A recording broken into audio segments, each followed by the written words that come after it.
Hi, Empath. Welcome back to Journey Through the Tarot. This week we're talking about our King of Wands week.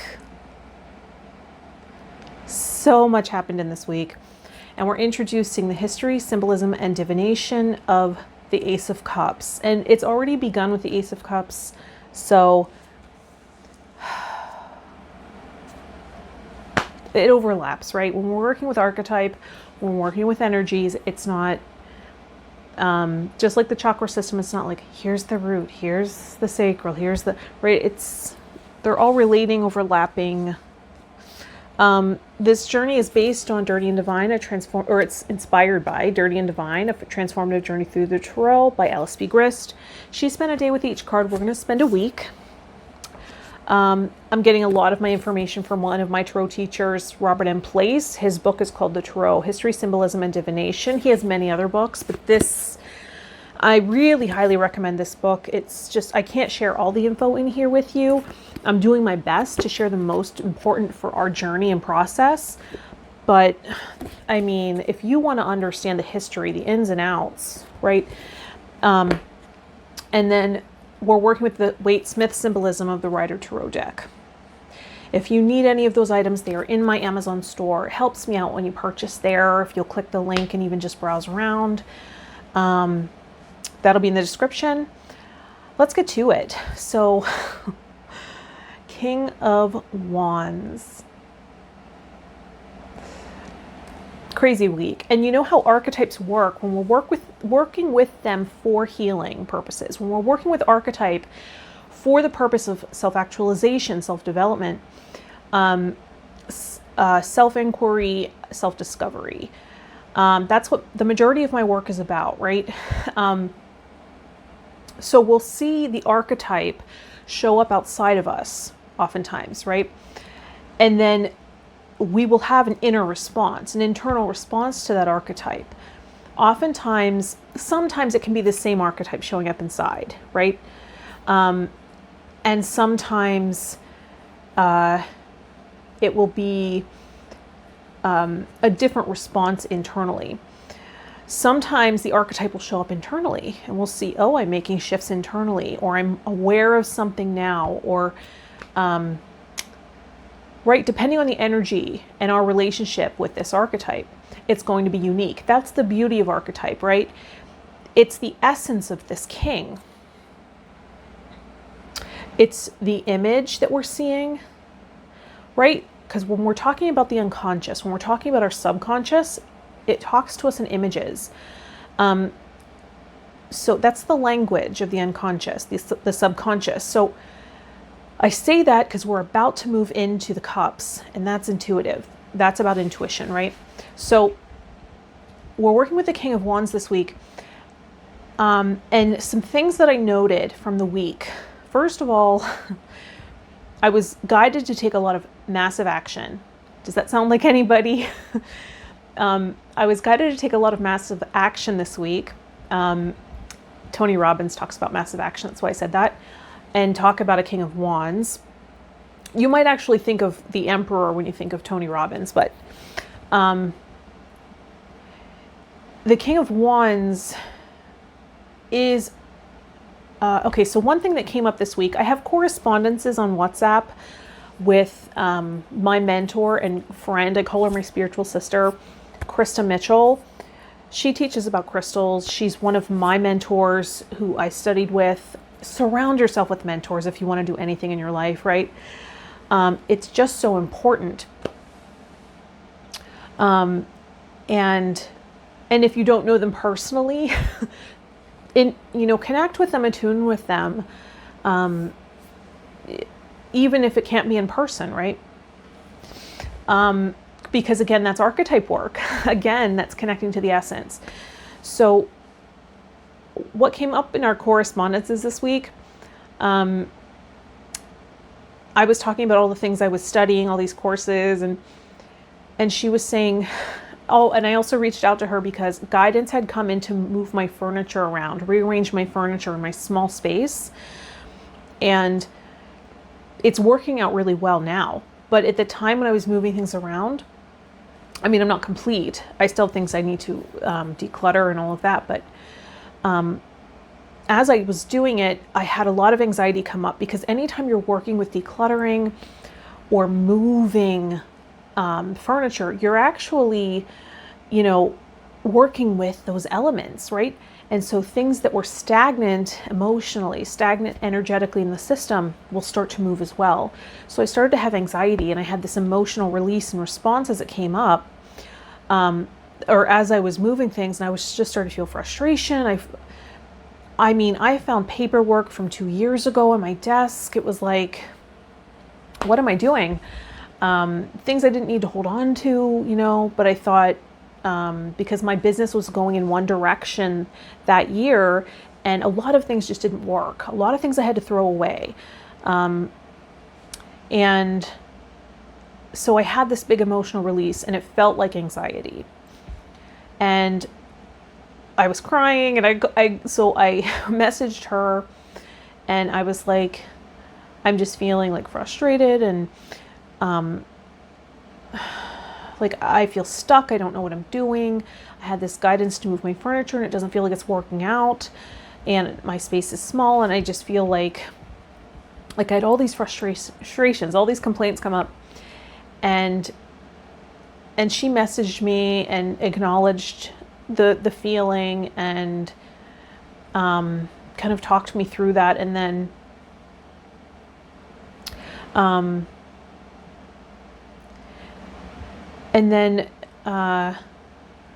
at some point acknowledged that I was smart and I was strong, just giving me like a boost of positive feedback and confidence that, to keep going and to follow my guidance, and that I could do it. And she also talked about the sacral chakra, and I was like, yes, I know. I know I'm a walking sacral chakra. And because, the sacral chakra is about not enough syndrome. That's the part of me that probably collected and held on to a lot of things I could have just purged. That can also be earth, but earth element. But anyway, long story short, never is short. Long story short, she said something about controlling my impulses, because I had all these things I wanted to accomplish. Oh, that's what I was talking to her about. I was like, I have all these things I want to accomplish, and I can only do so much. Like I need a lot of prep and practice and training and information to feel like I'm qualified. I don't know what that's about. And so I'm very well studied, but there's a lot of things that I just haven't gone for it because I didn't feel good enough. And she was like, that sacral chakra exacerbation or wound, I think she called it, can create all these impulses and the feelings and wounds, and it never can come to the ground, right? So if you have all these creative ideas and visions and all these impulses coming in, it's the shadow coming into play, right? The shadow, and that's why we're doing this work, right? As well, to integrate the shadow. So if the King of Wands is in your shadow at all, and that can mean, the negative attributes of the King of Wands as well as the positive, right? So if you've disowned this archetype, if you've exiled this archetype, what goes unacknowledged doesn't disappear. It just shows up into the back door, from the back door, right? So it was shadow stuff coming up to distract me. And as an empath, I have a lot of distraction. As an empath, I have a lot of energies, frequencies, information, agendas coming at me all the time. And I have to be very discerning about what I lend my energy to. I'm getting better at that, but it is the learning curve. So I will have different people reaching out, wanting to access my energy, wanting me to do something for them, right? Or advertisements, right, will make it seem like that's what I need to be doing right now. That's what I need to focus on right now. And this is how I've just, this is one way I've distracted myself into feeling like it's never enough. I'm not enough. And I think looking back, there were a lot of times where I shifted gears. I just switched up my plan or target that I was working towards because these impulses came in. And I have a lot of unfinished projects, unfinished ideas, and that creative force never comes to the ground to be anchored down into the birthing process. So this week with the King, it was about shifting things. It was about changing. It's about self-mastery. It's about mastering those impulses, right? When we talked about the Wands suit during the Ace of Wands week, we were introducing the Ace of Wands, right? We talked about how the fire suit needs to learn to master and control their impulses. That's part of the learning curve for the Wands. And in order to be able to access intuition in part, right? Which is why once we master our impulses, once we master our passion and those intense emotion, those intense feelings, we can move into the cups. So there is order here. That's why it's important to acknowledge the order. So I followed my guidance. I took that action. I rearranged my space, and I felt things shifting instantly into place for me. It felt more natural to do work because now, in a small space, it's hard, isn't it? I like to be separated out so that I'm sleeping here and then over there's where I do work. And that helps, right? Particularly if you are sensitive to energy, right? Because what's the energy of the space then? Is this room designated for sleeping, or is it designated for eating, or is it designated for work, or is it designated to be active and exercise, right? It's hard to say, it's hard to tell. So then it's up to you to sort of change modes, and that can be very challenging. It can affect the circadian rhythm and all of that. So I've been working through that. Unleashing the Power Within, I signed up for that this week. I had people reaching out to me, and different people have different agendas for reaching out or booking a session, whatever it is, right? Oftentimes they might think I have that one piece of information that's going to change the game for them, that one key thing. And I've had huge shifts happen when I've learned new information. But for me, it's been a process. It always will be a process, right?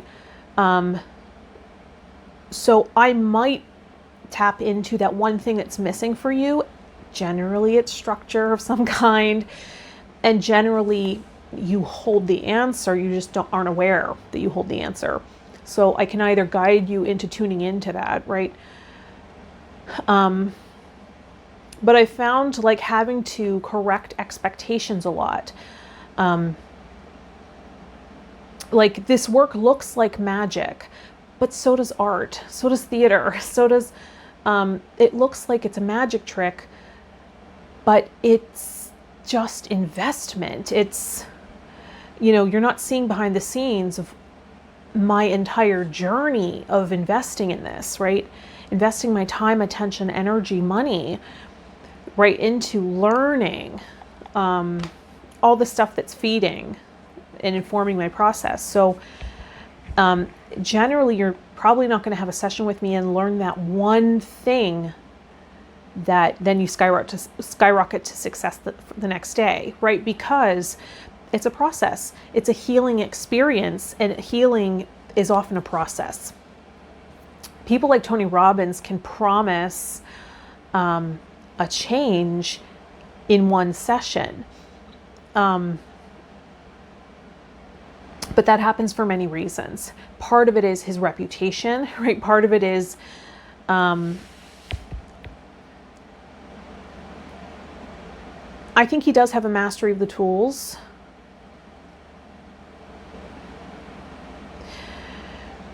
And I have studied his techniques as a coach. But I do feel like that's not what's valued.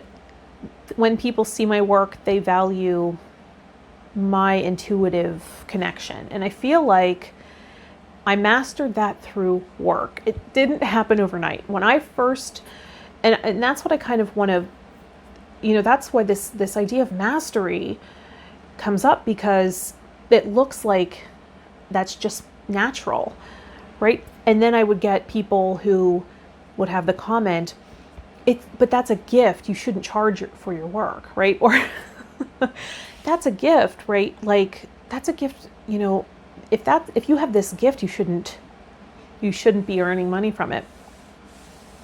And it's very interesting because I didn't know what to say to that, because it's also in the collective consciousness. And that's also something I have to break down and work through as part of this. And I'm not sure why all that's coming in. I'm not sure why that's the information, because it's not what I had planned to talk about. Someone might not need to hear that. There's something in the collective conscious. I'm not trying to do an intuitive reading here, but I mean, that's kind of what wants to happen. I'm trying to just do a vlog, but so in the collective consciousness, there's this idea of in the spiritual collective, right, that you're a charlatan if you charge for your work. And that has created so much struggle for me in my life, because I attract clients who have that learning curve. I'm still breaking that down for myself. And so I say that because I have big ideas about building a Patreon account, and not overcharging, not trying to build an empire over there, but just to somehow be compensated for the amount of energy I'm putting into all of my work. That's a better model. I feel like I've gotten this guidance a while ago, and so I started putting feelers out on Patreon, but I didn't really understand it. It wasn't intuitive for me to navigate. So I started playing with it this week. And I will start putting videos over there. What I have planned for now, if you have any ideas about what you'd like to see, if you had like a low level investment of a subscription there, it might look like there are tiers, right? So a lower level might be a database of crystal readings. So like the crystal readings I do here, instead of having 3 options, it would just be this database of crystals, right? And I would add to it slowly. And as you continue your subscription, you have access to the new crystals, right? Is that what people value? They're the most popular video on this channel. People really find that work valuable. I find that work valuable. I watch it back and think, oh, I said that?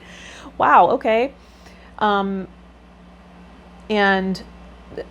maybe more card readings. I was considering doing like, I have like and maybe everything that's here can also be accessed there, so that it's all in one shop. Do more, maybe longer form meditations for your personal development and intuitive development and healing, right? Or past life work or whatever it is. I've done so many different things. Maybe making that more accessible there, having longer form meditations. I was also considering doing readings, like I do element readings here for your dominant elements, right? Earth, water, fire, air. I was also considering doing, if you had the majority of cardinal, mutual, or fixed, doing a reading for those different categories over there. All these ideas, right? All these creative ideas coming. But again, when it comes to fleshing out a creative idea for me, my process is really well defined. It will start with the idea, right? And like this template that I have now is really solid in helping me build this channel, but to what end, right? That's what you have to consider, is like, what's the target? I enjoy connecting here, but I also have to consider the fact that I have to have some kind of plan financially too, right? So that's something. It's just not smart. And I think that, it's based on a wound to give, right? To just overgive. Today I started a family constellation class through the Open Center with one of my beloved teachers for family constellation. Her name is Susie Tucker, and I took her 8-month training at the Open Center to be certified in family constellation work. It's just such powerful, potent work. It really shows how energies can organize around a wound, right? Around an event, and it can create distress and struggle and all kinds of the aftermath then, right, of that event in the family system. So powerful. But the awareness illuminates the wound, which allows for the healing. And so that was really powerful. I wrote down, I didn't want to forget, she talks about your golden ticket, and it's and that's what she refers to as, she doesn't always, because I didn't really remember this, and I listening to her speak, she's also a writer, and anything that's process oriented, I'm just like all about. I just want to know. Like I signed up for a comedy writing class this week. I mean, so I just want to know I'm just so interested in the process of everything. How does it work? And usually it's the process of transformation for me. Like, how do you process an idea for a comedy sketch into a finished product and a script? So anyway, so something she said, she talks about the golden ticket, which is your key to belonging in your family system, right? When we're born, there's this unconscious need to belong. It's our greatest need. And strongest in the family system. So when we're born into a family, we'll, I guess intuitively, we'll intuit what it is that, the message that we get, what we need to do or be to belong. And those are my words, not hers. She won't really talk about intuition, or she's very careful about language. Listening to her speak, it's like,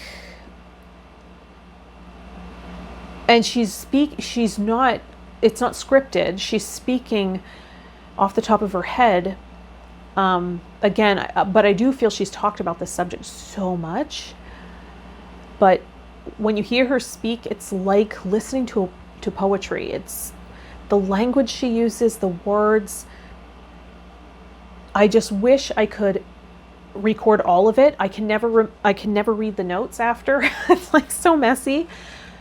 But she has this captivating use of the language. Thankfully it's recorded, I can listen back, because I really wanted to be present. It's so odd to be doing it with Zoom, but it was really interesting because there were people from all over the world, and the group that was in the training was very diverse as well. I probably shouldn't say very diverse, but there were people from all over the world. And this group is similar in that way. It's so interesting how people just want to be seen and heard, you know? I noticed that during the class. Sorry, I'm going on and on. Okay, the golden ticket, how you belong. Subliminal messages because of the position you're born into. And she talks, you know, in family constellation, it was birthed out of World War II Germany, right after the Holocaust, you know, and the aftermath of that. There was a German psychologist named Bert Hellinger, and he had a question in his mind about the possibilities for healing. So he went around, brain similar to mine, I guess, collecting modalities, tools, techniques, you know, principles. And in this system, healing it's very clear when we're talking about healing, it's about bringing together that which was separated, right? Internally as well as potentially in the actual family. So I don't know why I'm now teaching family constellation. I'm sorry. Someone needs to hear this. I'm not going to share anything personal. One quote.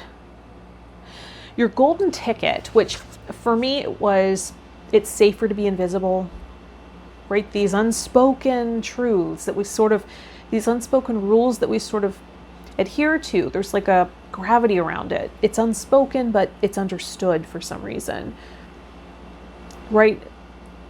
We read the room and we're very perceptive as children. So we understand the position and what is required for us to belong. We might respond or react in a different way based on our temperament, but this is the idea, right? So for me, I had this golden ticket that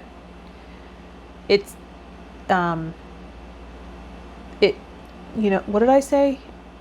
It's safer to be invisible. That was one. There was another one. Don't ask for anything. Both adults, parents are so busy and have so much to do, so much on their plate. It's best not to have needs, right? Those kinds of things. There's many more. I mean, but looking at those starts to paint a picture of why I do what I do now, right? How I might show up now. And then that golden ticket is a target on your chest. And you believe if somehow you do it right this time, you'll belong, right? And that belonging is what we're really seeking. So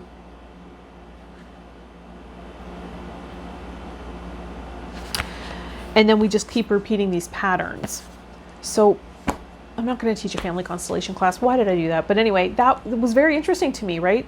I want to keep this not so long because I have other videos to film and I already had a full day of classes. Another thing with the King of Wands week, this is about mastery. I signed up for Unleashing the Power Within Virtual, which starts on the 16th. 16th through the 19th. These are full day. I did, I talked about that last week, I think. I signed up for integral coaching training with Melissa Tiers, and that's going to be August 6th through the 9th. Yeah, 6th through the 9th. Melissa Tiers is an incredible researcher on neuroscience and hypnosis, and she has an integrative hypnosis class at the New York Open Center that I took a couple of times because she's always updating. She's always updating her approach based on research, right? And new technologies, breakthrough technologies in the art of healing, shifting patterns. And I almost signed up for an EFT class, but I don't really resonate with EFT. And she teaches an abbreviated pattern, tapping. She teaches an abbreviated format in her integrative hypnosis course at the Open Center, which I think started last week. Or no, I think it's starting this coming week. So if you're interested in that, opencenter.org, check out Melissa Tiers, Tiers, and or the integrative coaching training. That's what I wanted to do. I looked at her description and I was like, yeah, she's an excellent teacher. She's a lot of my speech patterns when I'm talking in meditation, some of the wording I use, right, when I'm guiding you through You're the Psychic videos, some of that I've taken from her. Just her, the way she speaks, it helps you train your brain in a way, right? So I do take some of that from her, right? And you're just kind of taking little pieces from all of your mentors. That's why it's so important to have like this panel of experts. And also with her, she has transformed so much. When I first started at the Open Center, I wanted to know everything. I just wanted everyone to teach me everything. She had a video, and I didn't know anything about hypnosis yet. I didn't know anything about coaching or whatever, or even breaking patterns. And I bought her DVD from the store because I worked at the Open Center store. So that's where I started. And she was teaching induction. And if you know, induction is how you get into the state, right? Into hypnosis trance. And she was teaching really deep induction work, like where you would have someone collapse, right? And go really deep. And then through her time of research, she realized that wasn't necessary to bring change. It wasn't necessary to have such an intense induction, that it could be much more subtle and still be highly impactful. And it was probably better to have the conscious awareness. Not that your conscious awareness completely goes away with that kind of induction, but all right, I'm going to stop. I don't know why I'm on a roll like that right now. I'm going to hope somebody needed to hear something like that. So why did that come in? Where am I going with this? I'm already onto the intuitive sessions because I should have been recording earlier.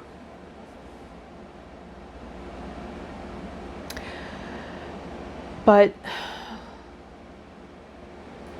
something else that my mentor was talking about was my mentor, Krista, was that from all the years she's known me, what she's noticed about me is what I'm most interested in is learning. And that's really true. I think anybody that knows me well enough will say that's true. And that because in the message where I was really frustrated about like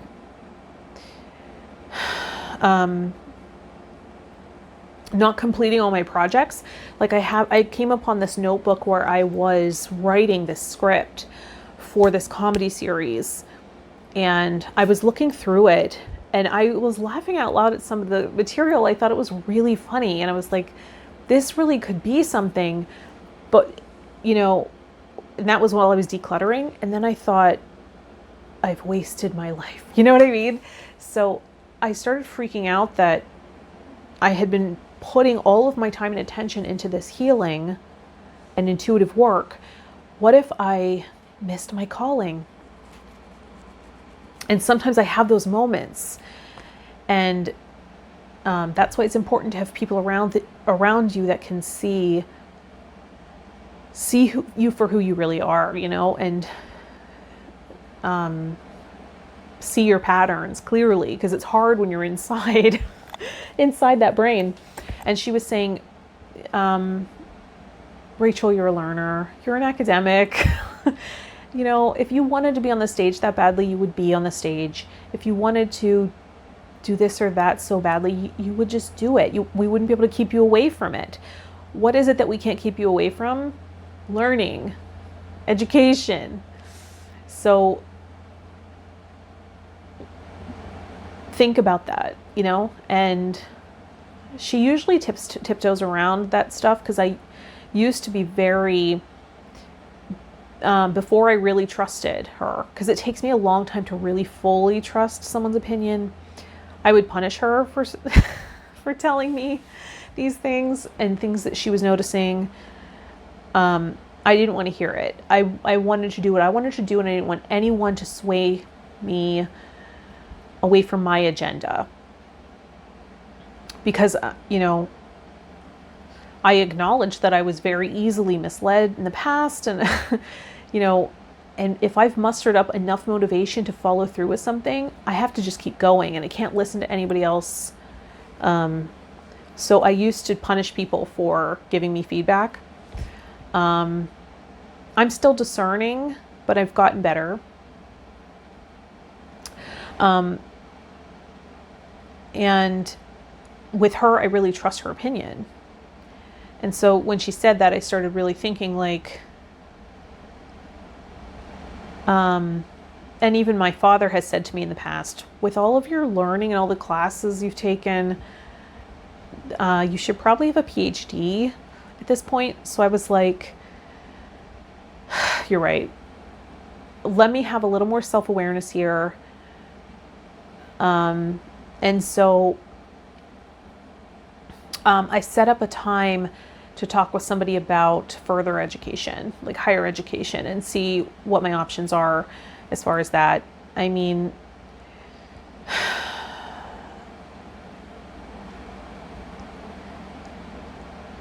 I knew I was a late bloomer, but anyway, and also I think this week we might be recording another podcast episode. We didn't get to last week because it was 4th of July and the noise would have disrupted everything. And we're doing a part 2 with Andre Jordan, and he has a dog. Hi, Sparkles. And Sparkles wasn't doing well during the fireworks. Those fireworks were so hard on. Oh, Fire King of Wands, something to do with fireworks maybe. And what else did I do? I have a few other classes that I signed up for. And I was talking to this is about to cut out. I got a call right before I started filming this. I left a master class for comedy writing. Don't judge me. My head's in so many different areas. I left a master class of comedy writing, and I was setting up to film, and all of a sudden I got a phone call from my dance teacher. Don't judge me. And she was like, unfortunately, we're not going to be able to do the alumni dance this year. And which was really sad because this is the year she wanted to retire, and that would have been really great. But, the quarantine really affected that. I only went to one rehearsal because that's we could only do one before COVID kind of hit. And then the place we usually have the recital, the Jaffa Mosque, which is a huge theater, arena, I don't know what you would call it. Not an arena, but it's huge. That's where we would dance. It's where I did all of my dance recitals growing up. It wasn't allowing events, rightly so. So, I guess she said that the little girls who had rented their costumes and everything are going to have to, get together in a smaller venue and just dance for the parents or whatever. So she was really bummed about that. That is very sad. I felt like it was very Ace of Wands. I told her that how much she meant to me, and that because I was a very unconfident little girl. I had red hair that made me stand out, and that wasn't a good thing then. I did not enjoy that. I didn't enjoy being different. I wanted so badly to belong. Speaking of belonging, I didn't want to be different. I didn't want to be special. I didn't want to stand out. I just wanted to be good enough. And she was so kind. She was so loving, such a gentle person. And so I told her if she ever needed support, maybe this could be an opportunity to open up the audience and do something virtually. And I'd be so happy to support her because she meant so much to me. She was just, always there, always happy to see me and saying encouraging things, and just so kind and loving. And, that kindness is just never forgotten when you're really suffering, when you're really struggling and going through it. Another thing I wanted to mention was this week with the King of Wands. I know I should probably have more structure around this going forward. I used to really write everything down, and then I thought, that's so much work. I'm just going to go off the cuff. But then look where we're at. So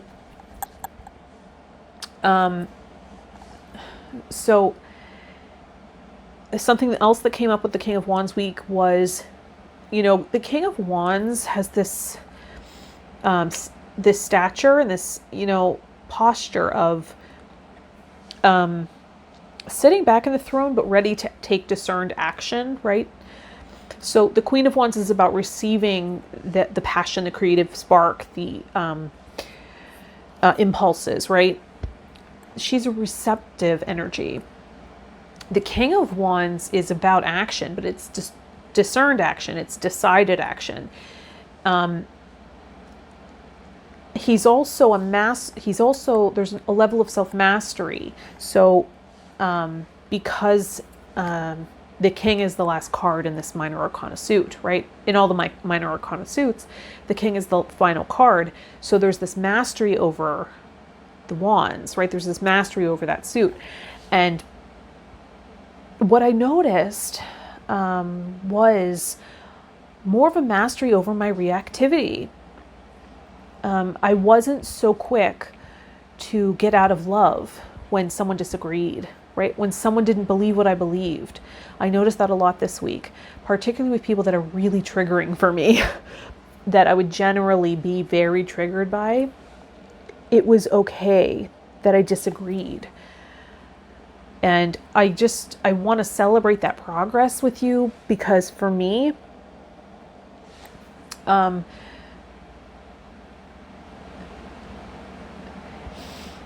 that's been a lot of inner work, a lot of looking at that, a lot of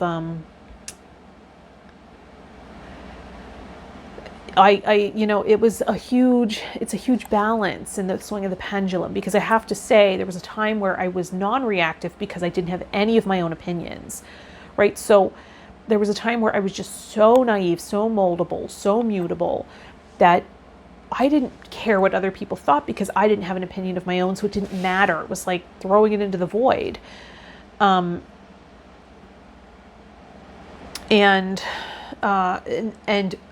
although as an empath, you have a very reactive nervous system, right? So other things might cause me to react, but it was usually like a fear that I was going to be punished or in trouble or called out for something, So the other swing of the pendulum is just getting very reactive. Just, if someone disagrees with your opinion, being very angry and then creating separation because of that, instead of staying in love, being able to stay there in love. Anytime something has changed, transformed, or shifted, for me personally, or with someone I'm close to, you can certainly bully somebody or beat them down until they stop saying things out loud, but it doesn't change their thought. It doesn't change their belief. That's not an effective approach. What has worked for me in the past was not thought policing, making it a safe space to be seen and heard, acknowledging that part, right? Because only one part of somebody holds that thought or belief, even if you think it's really invalid, even if you think it's based on fear or whatever, right? Or it's ignorant.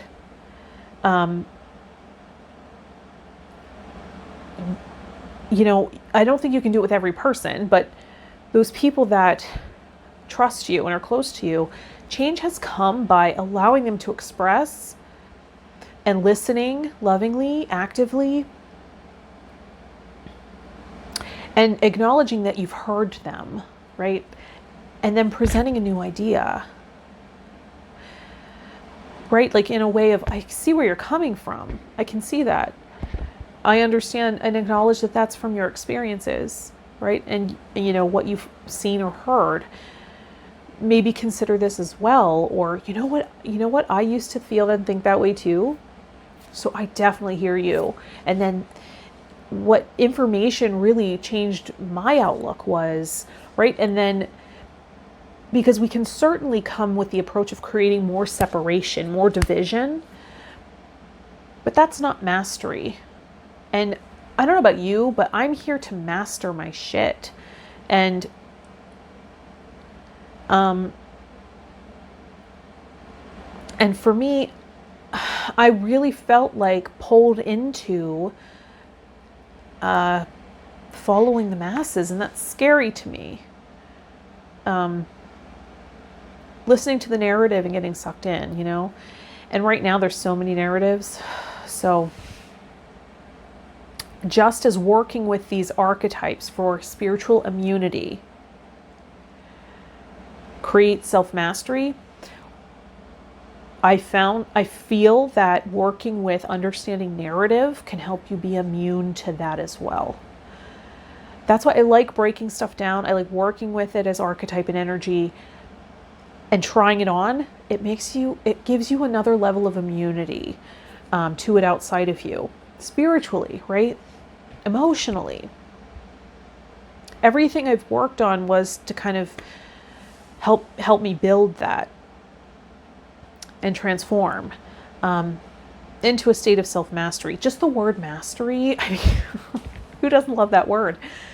And just so for me, finding the building blocks of that and studying different processes, creative process, writing is creative process, healing process, anything process oriented. What are the similarities here? What am I seeing that shows up, right? That can create some order for me that I can apply everywhere, that I can apply in other areas that maybe aren't as intuitive to do that. And this is how we find ourselves, right? This is how we learn about ourselves, particularly if that has been so lost as an empath, losing yourself in other people's rules, words, agendas, thoughts, emotions, sensations, energies, physical pain, being so like drowning in that, right? For a long time, I looked around waiting for someone to rescue me from it. I was waiting for them to come. They never came. A better approach for me was finding mentors that I could learn from so that I could go in and rescue myself, right? I said that on a radio show, not in those words, but I said that on a radio show one time. And the host was like, I said something about coming back to yourself and, that you were waiting for you all the whole time or something like that. I said it poetically. For me, I was like, oh my God, what a beautiful moment. Let's just savor that beautiful artistry. And he was like, oh, who was there waiting? And I wanted to be like, whatever. Ruined the moment. Some people can't handle that. But I get it, because there have been times where I was in a class.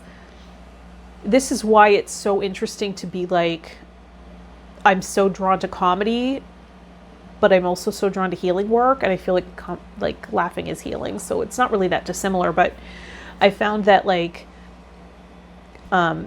sometimes I'd be in a really intense healing session or healing group where I wasn't the facilitator, because if I'm the facilitator, I can't kind of drop that hat. But if I was in a group class or something and there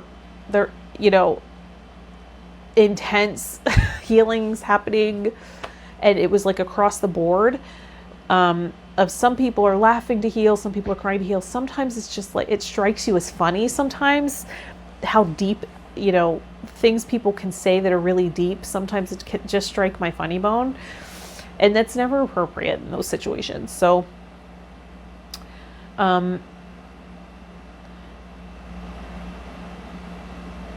Kings of Comedy, I don't think so. King of Wands, all the kings. Beyonce has, I think her new album's going to be called Black is King or something like that.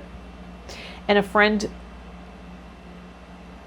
came to me and said that they were a little, that they disagreed with that title or something. And I was like, okay, but that's if you read it literally.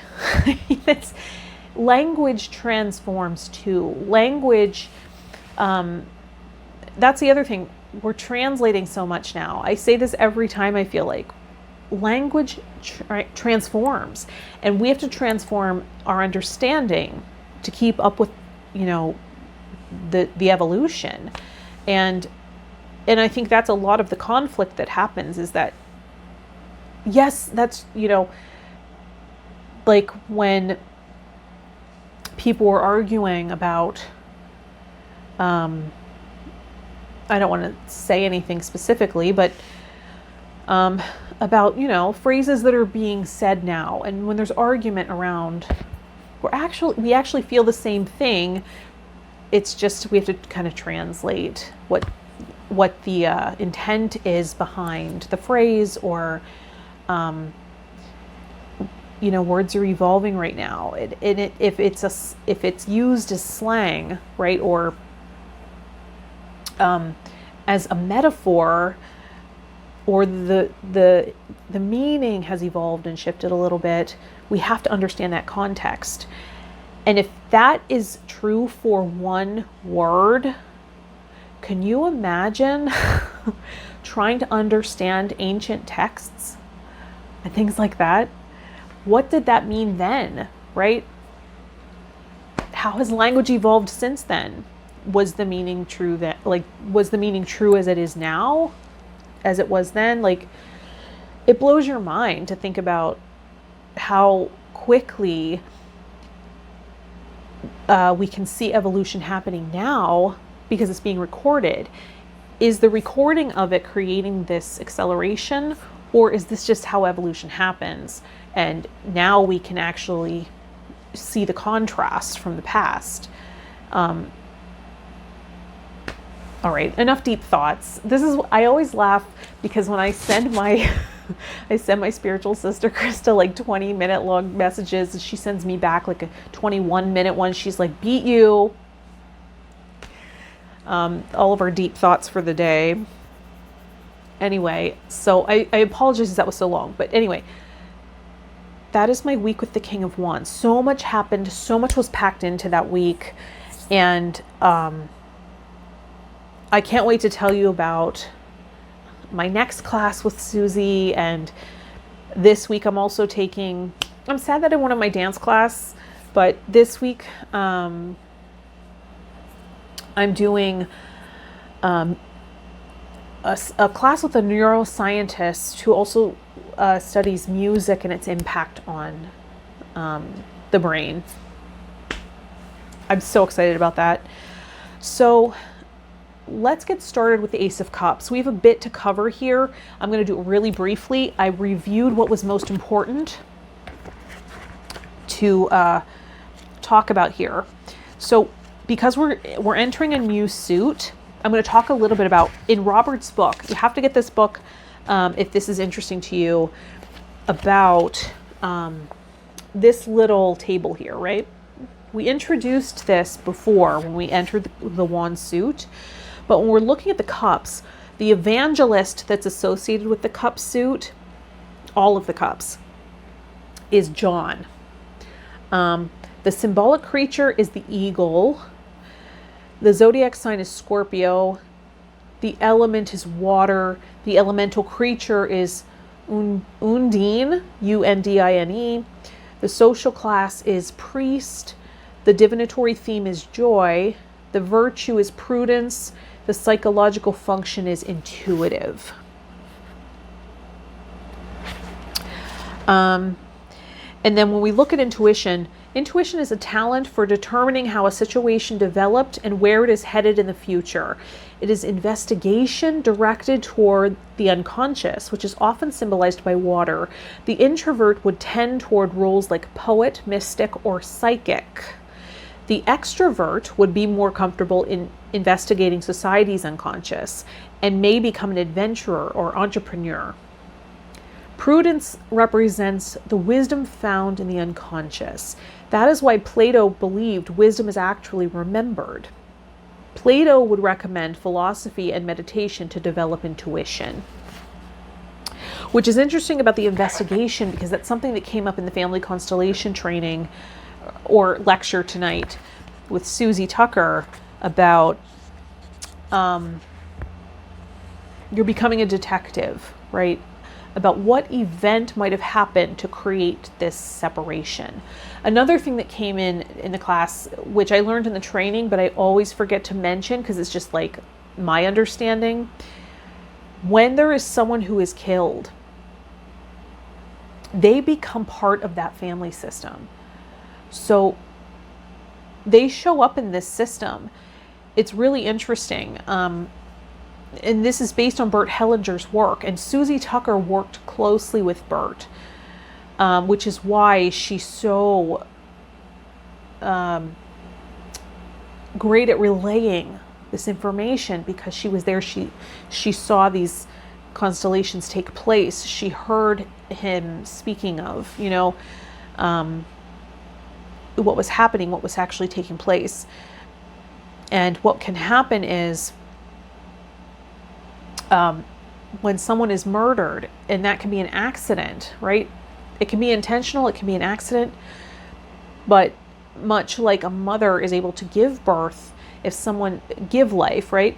When someone takes a life, that shifts the system, and their system becomes a part of the other person's system. So they now participate in other systems, and their energies are present there. And when my mind started thinking about that, and went to like recent events in the US and all the things that have taken place, there's so much healing that needs to take place, right? It's really daunting to think about.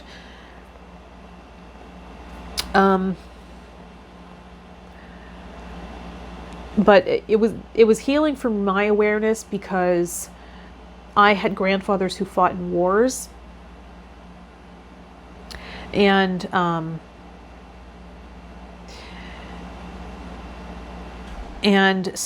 I had some symptoms that could be explained from that experience. So that's why that was so interesting to me as well. Let's see.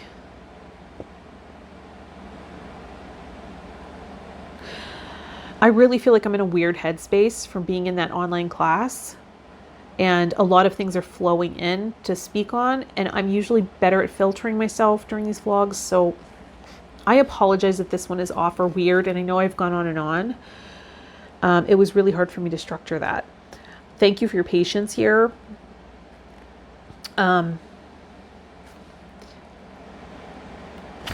What is he saying about? So that's about feeling.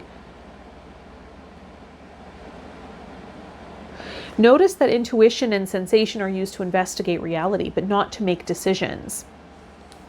Because of this, Jung called them irrational, a label that may be equated to passive. In this list, the irrational functions are equated to the feminine, passive elements, water and earth.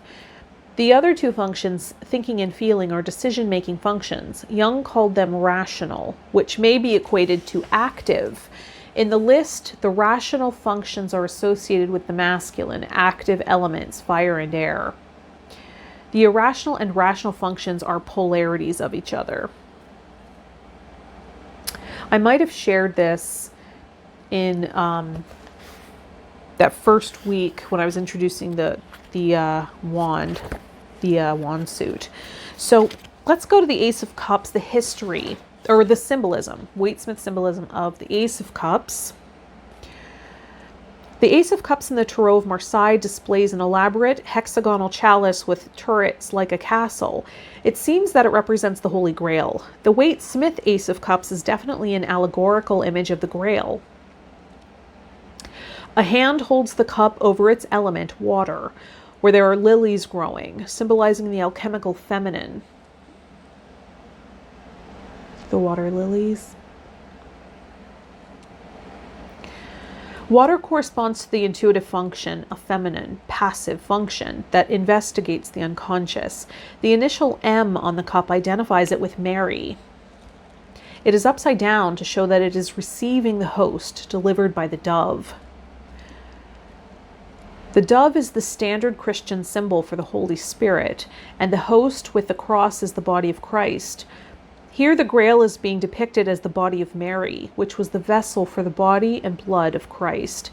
The 5 streams represent the 5 wounds, which he bled to bring eternal life to the world. Waite wrote that there were 4. It appears that he wanted to connect the symbol to the fountain in the center of Eden, from which 4 rivers flowed toward the 4 cardinal directions.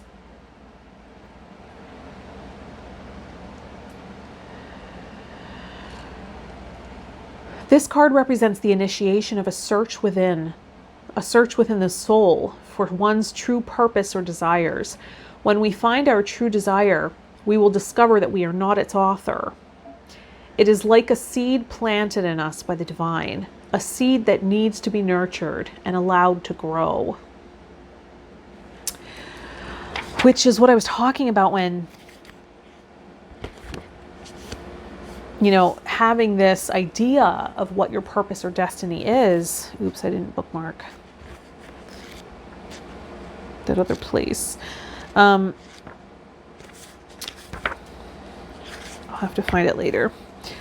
Having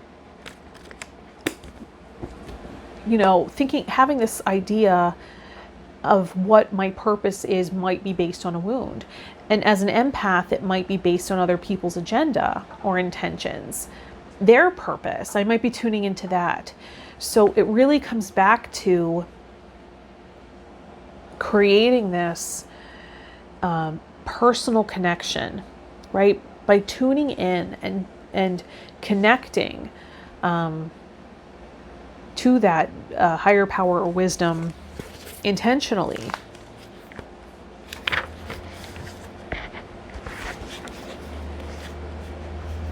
And practicing, right? It takes practice. When I do readings on this channel, when I do any of the work I'm doing on this channel, it's practice for me, right? I'm practicing in front of you. It's a spiritual practice. It's never going to meet a destination, but how do you improve without practice? And for me, tuning into a bigger audience helps me really refine my skill. So the reason I'm capable of doing it is because I've practiced, right? That's my point. It's not just something that comes to you. What are you driven to practice? What are you driven to repeat over and over again?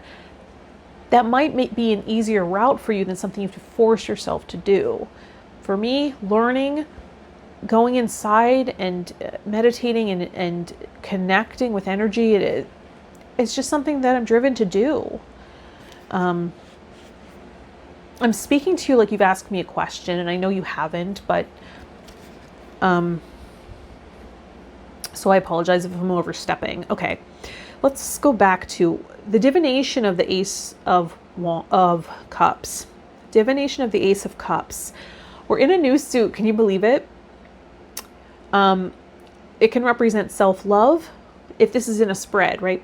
Self-love, filling your cup first, your cup runs over, feeling good about yourself, renewed love, a love offer. The waters are beneath. upon which are water lilies. The hand issues from the cloud, holding in its palm the cup, from which 4 streams are pouring.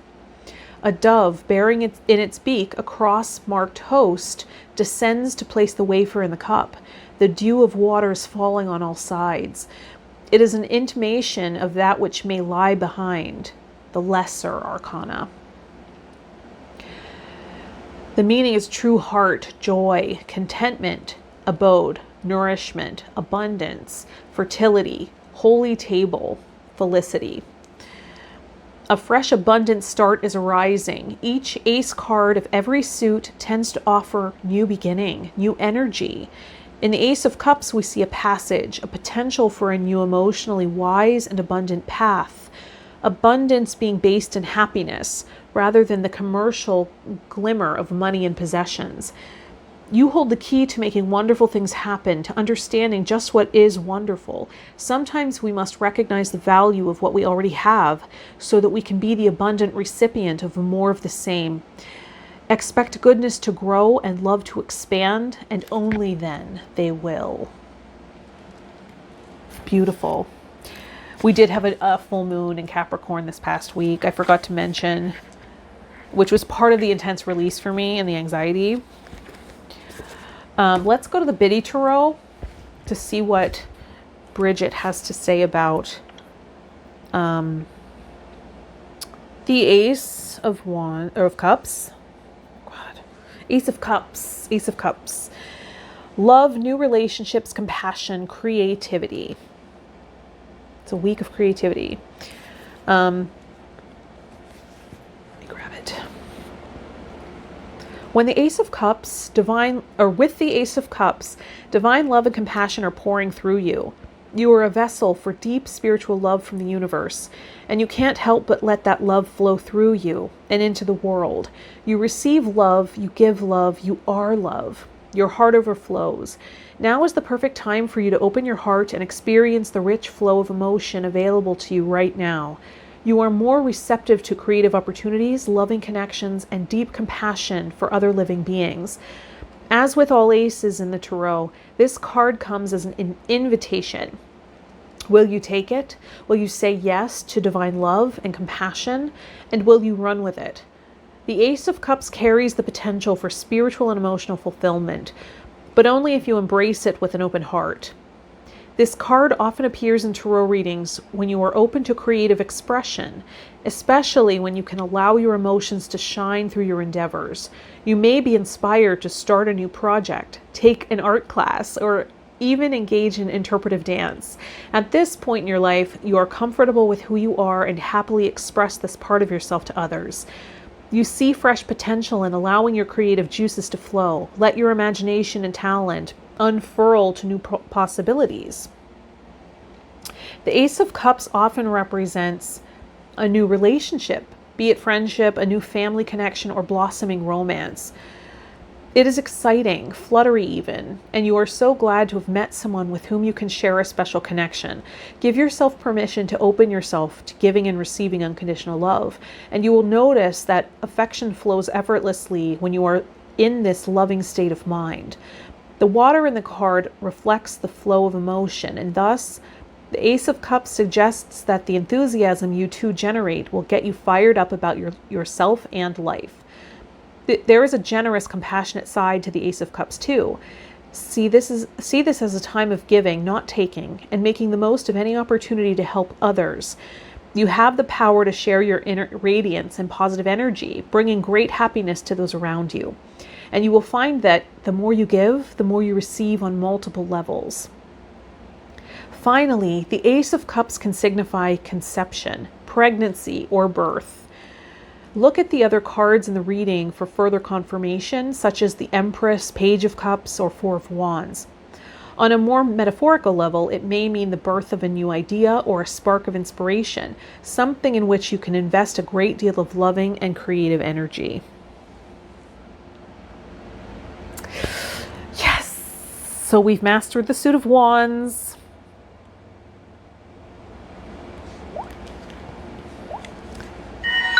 There will always be more layers, but we went through we went through one round of the Ace of Wands, And working on the cups now. I'm very excited. So as we do, let's use some sound. And the reason I love this frosted singing bowl is that it's so wide that the sound vibration tends to be very wide, which lends itself to the visualization of sending an intent far and wide, right? So that it can boomerang back. But we have to let go for it so it can come back. Let go of it so it can come back. Let's also use the sound to help integrate, right? Whatever that means to you. Your process will be unique for you. You probably have figured it out to some capacity. Allowing the sound to do what it does. Integrating the King of Wands experiences. So, closing a gap in the shadow self, and having more spiritual immunity and mastery, and then also calling in this brand new beginning, this emotional fresh start, overflowing with self-love, connection, right? Energy, radiance, this sense of fulfillment, all right? So close your eyes and connect to your breath.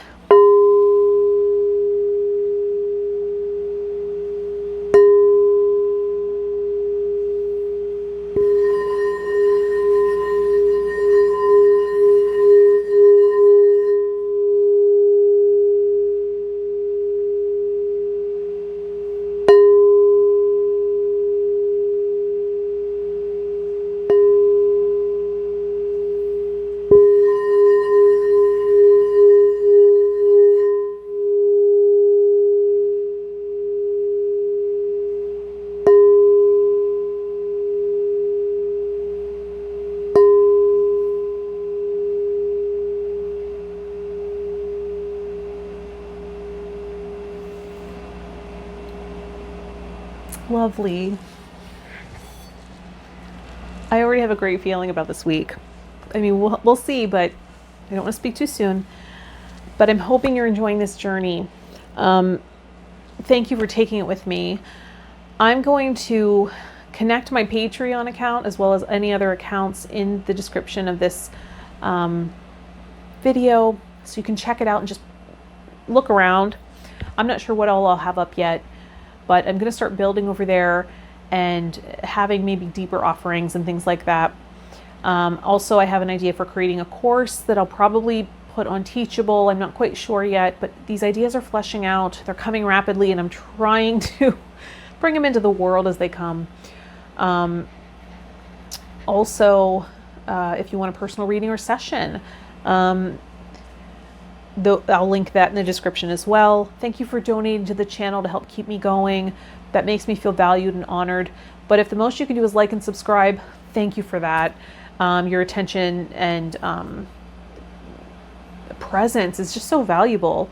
It's the greatest gift. I really appreciate you for taking this journey with me. I hope you're enjoying it. If you have ideas for other series you'd like to see, content, questions, feel free to reach out to me in the comments or privately, info@urbanempath.com, urban_empath on Instagram. All right, I will see you in the next one. Bye, Empath.